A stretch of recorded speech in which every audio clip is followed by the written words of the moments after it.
Bueno, vamos a explicar la importancia de las puestas a tierra en los sistemas eléctricos. El voltaje está definido como la diferencia de potencial entre dos puntos. A eso le llamamos voltaje, cuando hay una diferencia de potencial entre un punto y otro punto. Esa diferencia de potencial hace circular corriente, en este caso a través de una carga, que en este caso es un bombillo. Mientras más diferencia de potencial hay más voltaje y habrá más posible circulación de corriente. Eso en principio. Cuando cae un rayo produce una descarga que no genera voltaje, sino un alto potencial eléctrico en un punto. Entonces la idea es que nuestro circuito eléctrico siempre esté puesto al voltaje más cercano al voltaje del rayo.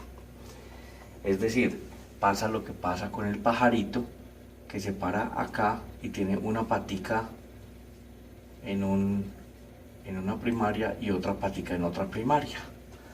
El potencial eléctrico de esta patica, digamos, son 7000 voltios. Y el potencial eléctrico de esta patica son 7000 voltios. La diferencia de potencial entre las dos es 7000 menos 7000 es 0. Entonces al pajarito no le pasa absolutamente nada. ¿Cierto?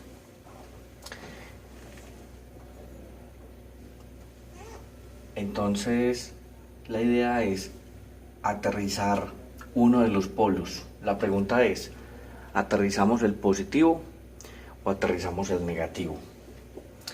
Cuando el rayo cae, lo más probable es que cae en una parte de la construcción que tiene conexión con el chasis, la parte metálica de nuestro equipo. Entonces vamos a suponer siempre que nuestro rayo cae en la parte metálica de nuestro equipo, es decir, de forma directa o indirecta.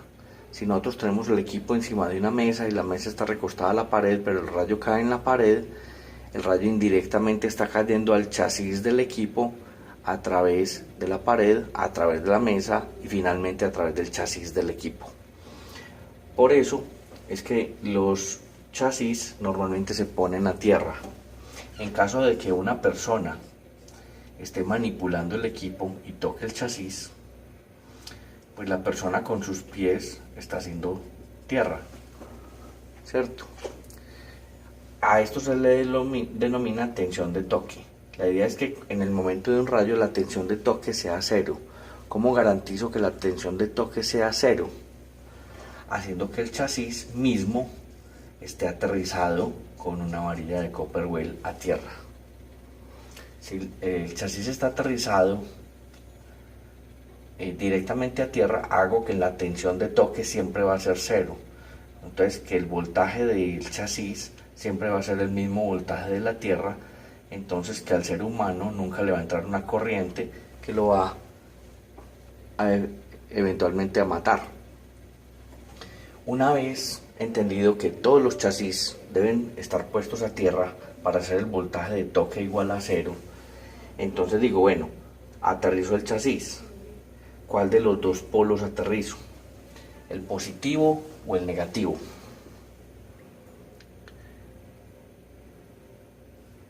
Hay que aterrizar uno de los dos. Por supuesto no se pueden aterrizar los dos, porque si aterrizo los dos, lo que estoy haciendo es un cortocircuito. La corriente no se va a ir por el lado de mayor resistencia, sino por el lado de menor resistencia, que representa ese cable eléctrico, y va a ser un cortocircuito. No va a llegar energía a mi carga. Toda la energía se va a disipar en el cortocircuito.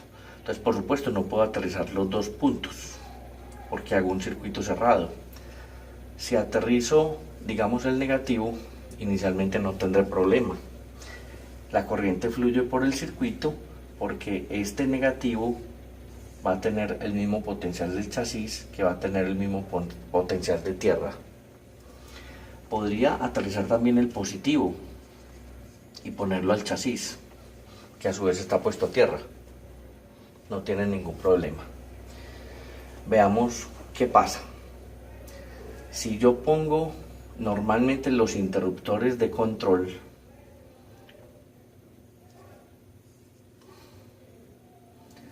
los ponemos en el lado positivo. Entonces pongo un switch de control para encender y apagar la carga, ¿cierto? Si yo aterrizo normalmente el negativo de esta forma, siempre, no importa si el switch está encendido o apagado, el menos siempre va a estar puesto a tierra, ¿correcto? Ahora bien, si yo aterrizo el positivo,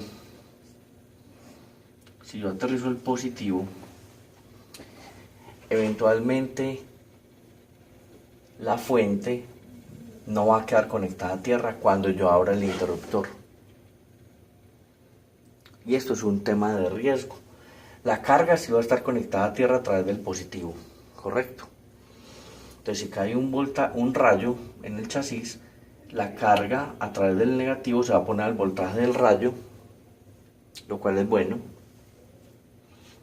Perdona, la tensión del rayo, pero la fuente no.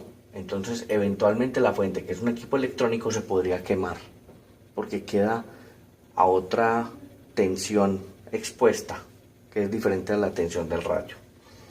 Por eso es que se acostumbra a poner la puesta a tierra en el otro polo donde está el dispositivo de maniobra, ¿cierto? Es decir, en los circuitos cuya interrupción está en el negativo, se acostumbra a aterrizar el positivo. De esta forma, cuando yo apague la carga, encienda la carga, apague la carga, encienda la carga, siempre el polo positivo, que nunca se va a interrumpir, me va a aterrizar tanto a la carga como a la fuente eléctrica. Bueno, después de esa pequeña introducción ya vamos a entender lo que pasa en nuestros controladores. Nuestros controladores, entonces, casualmente son diseñados con positivo común. Si ustedes ponen un tester entre los positivos, van a ver un pito, una continuidad en todo momento.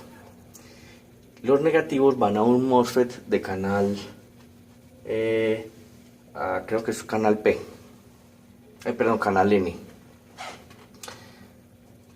Entonces los dispositivos de protección están interrumpiendo el menos. Como están interrumpiendo el menos en este tipo de circuitos, que son todos nuestros controladores de carga solar y todos los kits solares FES, ¿cómo lo chequean?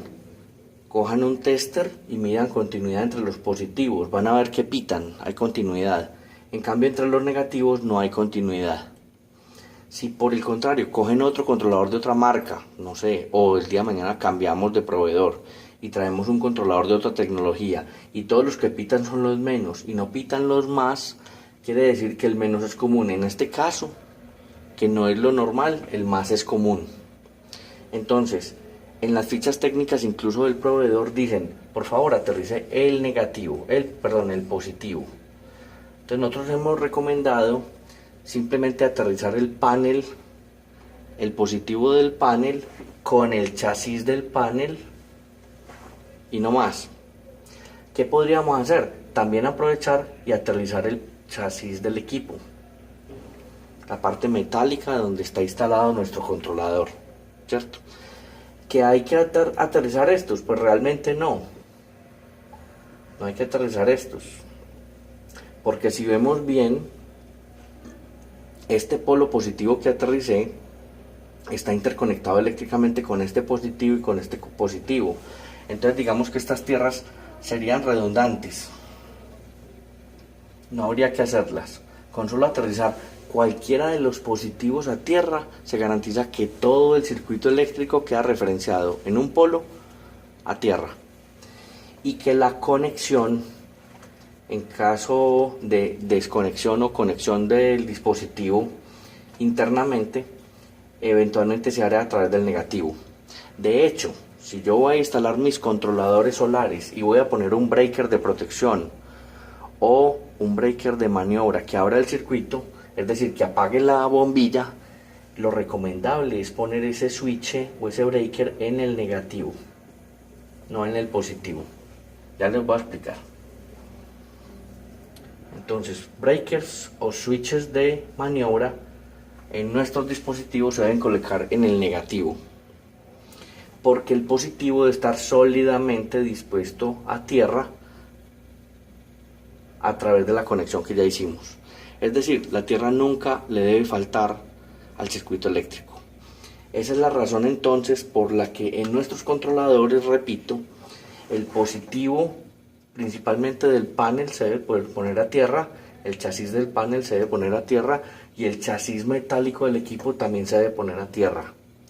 Y además, si vamos a hacer interruptores, si vamos a poner interruptores, breakers, fusibles de protección, se deben poner en los polos negativos tanto del panel como de la batería como de la carga. Muchas gracias.